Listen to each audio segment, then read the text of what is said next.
Charan Boyapati శ్రీనుల crazy combination లో తెరకెక్కిన వినయ్ విధేయ్ రామకు ఎంత బ్యాడ్ టాక్ వచ్చినప్పటికీ తొలి రోజు భారీ వసూళ్లు రాబట్టింది. తెలుగు రాష్ట్రాల్లో ఈ చిత్రానికి శుక్రవారం 26 కోట్ల షేర్ రావడం విశేషం. కానీ రెండో రోజు ఆ ఊపు కొనసాగలేదు. బ్యాడ్ టాక్ బాగానే దెబ్బతీసింది. కేవలం 4 కోట్ల రూపాయల షేర్ మాత్రమే వచ్చింది. మరి ఆదివారం పరిస్థితి ఏంటో చూడాలి. ఫుల్ రన్ లో ఇక్కడ పరిస్థితి ఎలా ఉంటుందో ఏమో కానీ అమెరికాలో మాత్రం వినయ్ విధేయ్ రామ పరిస్థితి ఘోరాతి ఘోరంగా ఉంది. మామూలుగా యుఎస్ లో ఏ కొత్త సినిమాకైనా ప్రీమియర్ల తర్వాత అత్యధిక వసూలు వచ్చేది శనివారమే. తెలుగు ఎన్ఆర్ఐలు ఎక్కువగా థియేటర్లకు వెళ్లేది ఆ రోజే. అలాంటి రోజు వినయ్ విధేయ్ రామకు మరీ తీసికట్టుగా $19,000 వసూలు వచ్చాయి. ఇదే రోజు ఎన్టీఆర్ కథానాయకుడు $1,00,000 పైగా వసూలు చేయగా సంక్రాంతి రేసులో చివరగా రిలీజ్ అయిన F2 ఏకంగా $3.5 లక్షల కొల్లగొట్టింది. రజనీకాంత్ సినిమా పేట తమిళ తెలుగు భాషల్లో కలిపి ఒక్క రోజులో $500,000 వసూలు చేయడం విశేషం. చివరికి అసలు యుఎస్ లో మార్కెటే లేని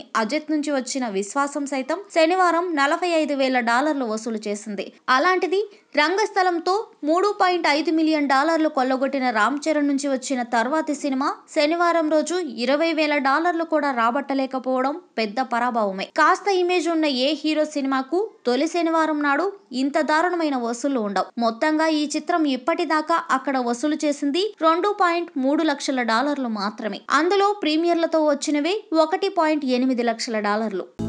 హలో, మిమ్మల్నే యోయో టీవీ యాప్ డౌన్లోడ్ చేసుకున్నారా? ఇంకా లేదా? మీ యాప్ స్టోర్ కి వెళ్ళి వెంటనే డౌన్లోడ్ చేసుకోండి.